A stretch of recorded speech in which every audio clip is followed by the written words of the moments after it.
Administration और जो NGT के माननीय सुप्रीम कोर्ट के जो आदेश हैं उनकी पालना भी हो रही है। और साथ ही साथ जो ये मशीनरी है आप देख पा रहे हो कि 40% सब्सिडी पे मुहैया करवाई गई है। एडमिनिस्ट्रेशन की तरफ से कुछ 3-4 गांव के ऊपर नोडल ऑफिसर लगाए हैं, उनके पास है। कोऑपरेटिव सोसाइटी और पंचायत घरों में हमने चिस्पा करवाए हैं। दिवाली के बाद प्रदूषण बढ़ा है और इससे पहले पराली जलाने के मामले थे, लेकिन पराली के लिए किसानों ने एक अलग रास्ता निकाला है। अब देखिए कि इस समय मैं मोहाली के जो रूरल एरिया मोहाली का उस ग्रामीण इलाके में हूँ जहाँ पर इसका रास्ता निकाला गया है कि पराली को ना जलाया जाए, क्योंकि एक तरफ सरकार ने केसेस दर्ज किए गए हैं, दूसरी तरफ रेड एंट्रीज हैं और तीसरी तरफ पोल्यूशन एयर क्वालिटी का इससे कहीं ना कहीं प्रभावित होता है। और आप ये देखिए कि मशीन जो इस खरड़ ब्लॉक के अंदर मोहाली में दी गई है किसानों को, उससे एक तरफ बिजाई की जा रही है, जो कनक है गेहूं है उसकी बिजाई की जा रही है, और दूसरी तरफ पराली को आग लगाने की बजाय इसको सीधा खेत के अंदर ही डिकम्पोज किया जा रहा है। और ये मशीन सब्सिडी पर कोशिश है किसानों की कि मिले और इसके ज़रिए जो केसेस हैं पराली जलाने के वो भी कम किए जा सके। और एक बार आप देखिए जो आपको ये पाइप लगी नज़र आ रही है मशीन के अंदर, इसमें डायरेक्ट जो गेहूं के लिए बिजाई है वो की जा रही है, साथ साथ फर्टिलाइज़र और नीचे जिस तरीके से जो मशीन है उसकी इक्विपमेंट है पूरी नीचे की, उससे इसको पराली को बीच में ही खेत के अंदर ही डिकम्पोज किया जा रहा है। और ये पूरे एक बार के अंदर 1.5 से 2 किले की बिजाई गेहूं की इस मशीन के ज़रिए एक बार जब शुरू करते हैं बोना तो की जाती है। और बातचीत करेंगे जो खेती बाड़ी अफसर यहाँ पर हैं तैनात किए गए खरड़ ब्लॉक के। आपका नाम क्या है और ये किस तरीके का प्रोसेस है? मैं शुभकरण सिंह खेतीबाड़ी अफसर ब्लॉक खरड़ जिला एसएस नगर ਤੁਹਾਡੇ ਨਾਲ गलबात कर रहे हैं। आज हम ब्लॉक खरड़ के गांव पनुआ में खड़े हैं। यहाँ पे आप देख पा रहे हो कि जो सुपर सीडर मशीन हमारे पास चल रही है, ये सुपर सीडर से इन सीटू क्रॉप मैनेजमेंट कर रहे हैं पराली की। इसके साथ क्या होता है कि 1 टन पराली में 400 किलो जैविक कार्बन और 25 किलो पोटाश और 5.5 kilo nitrogen, 2.3 kilo phosphorus, 1.2 kilo sulphur, ये जो हमारे तत्व हैं ये 1 टन पराली जलाने से जो है बिल्कुल नष्ट हो जाते हैं। और प्रति एकड़ में बात जमीन में नष्ट हो जाते हैं तत्व। ये इन सीटू मैनेजमेंट जब हम करते हैं तो 1 एकड़ में 2.5 टन के करीब जो पराली होती है, और ये सारे तत्व वो प्रति एकड़ में जो जाते हैं वो डीकम्पोज होने के बाद ये सारे तत्व एज ए न्यूट्रिएंट काम करते हैं, जिसके लिए आने वाली फसल को भी फायदा होता है और जो धरती की गुणवत्ता है, फर्टिलिटी है, वो भी इंक्रीज होती है। तो ये किसान अडॉप्ट कर रहे हैं इस चीज़ को, या कुछ केसेस क्योंकि जलाने के भी हैं और रेड एंट्रीज भी की गई हैं, तो क्या उस डर के चलते ये किया जा रहा है या खुद से किसान चाहते हैं कि नहीं ये सही तरीका है? ये दोनों तरीके ही हैं, जो कि एडमिनिस्ट्रेशन और जो एनजीटी के माननीय सुप्रीम कोर्ट के जो आदेश हैं उनकी पालना भी हो रही है।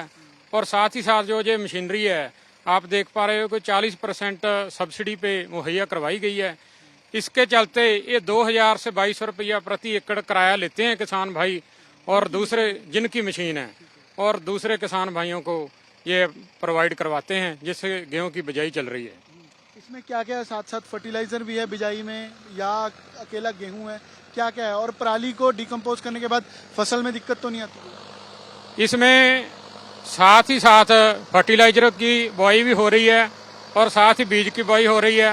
वो बीज को हम रिकमेंड करते हैं कि 4 ml प्रति किलो बीज को क्लोरोपेरिफास दवाई लगाई जाए, जिसके चलते जो सुंडी की समस्या आती है वो भी नहीं आएगी और साथ में कोई भी जड़ा कीट का हमला वो भी अवॉइड हो जाता है। जितने किसान हैं तो क्या उन तक ये सब तक पहुंचती है मशीन या दिक्कत रहती है?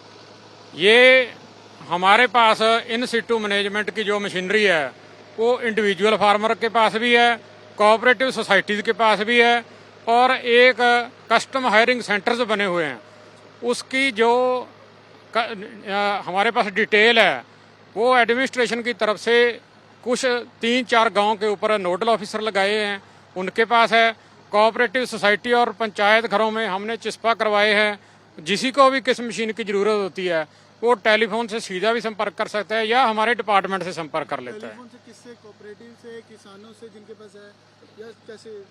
जिन किसानों की मशीनरी है उनके कॉन्टैक्ट नंबर भी हमने मुहैया करवाए हैं, और हमारे जो एरिया के ऑफिसर एडीओ साहिबान या एईओ साहिबान आते हैं उनके भी कॉन्टैक्ट नंबर फार्मर के पास है। वो जिससे भी कॉन्टैक्ट करता है उसको मशीन मिल जाती है, प्रोवाइड हो जाती है, ऐसी कोई बात। जो एक्सी2 किया जाता है उसमें भी ठीक रहता है फसल के लिए आपके हिसाब से, और पराली के केसेस उससे कम हुए हैं? जो एक्सी2 मैनेजमेंट की आपने बात करी है वो एक सौखा तरीका है फार्मर की। जो जब हम फार्मर की भाषा में बात करें तो उसका खेत बहुत जल्दी खाली हो जाता है उसके बेलिंग करके।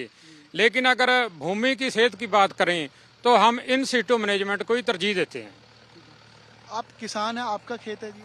हाँ जी, क्या नाम है आपका? जसकरण सिंह। जसकरण जी, क्या इससे फर्क क्या लगता है आपको, और क्या आपने पराली जलाई या उसकी बजाय आपको ये सही लगता है कि जलाने की बजाय ये सही है? क्या फर्क लगता है? न जलाने की वजह से ये सही है।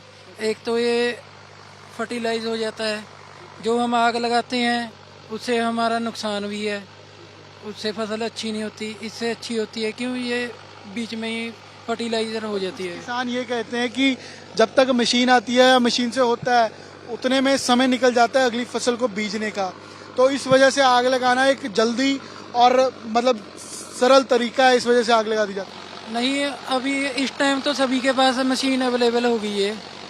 हाँ जी, मोहाली के अंदर है, जैसे खरड़ में है, पर कई जगह जहाँ नहीं है, तो वहाँ क्या आपको लगता है करना चाहिए?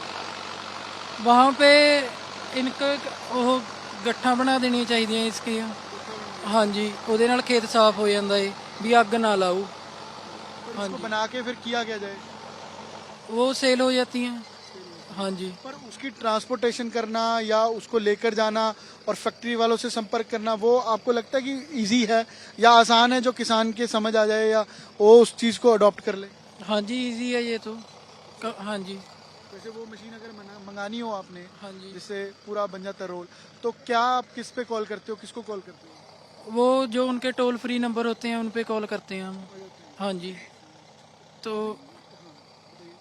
तो नेट पर से निकल जाता है कि जिनको भी हमने कॉल करनी है, फिर उनको कॉल करके हम दिखा देते हैं, वो अपने आप वो ले जाते हैं। शासन से आपके पास लोग आ जाते हैं मदद के लिए कि मशीन चाहिए, या वो जो पूरे वो राउंड है बनाने के लिए, उसका पूरा वो करने के लिए, बंडल बनाने के लिए पराली के, वो मशीन के लिए प्रशासन के लोग आते हैं बताने के लिए?